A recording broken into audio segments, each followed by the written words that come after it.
Hi, I'm Scott, a product manager here at Embrace. At Embrace, we're about getting you to the problem quickly. So in that spirit, this is a quick video. In today's quick video, I'm going to show you how to convert a graph into a custom metric.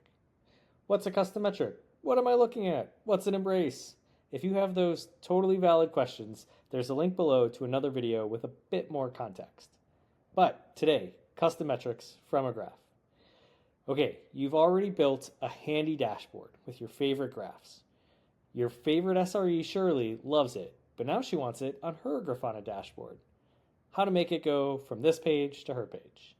So most of our widgets, what we call our graphs, can be turned into a custom metric quite simply. You just click in the pips and hit Create Custom Metric. And here you can marvel at our one-page pre-filled creation form. Click Next. You could choose your data destination. And if you don't know more about data destinations, you can of course read our docs, but we'll come up with a quick video for it later. So for right now, I'm going to say honeycomb. You can also pick your time period. You can pick all of these, but really, who has time to wait for a daily metric? I'm going to do a 5-minute one. You can click create.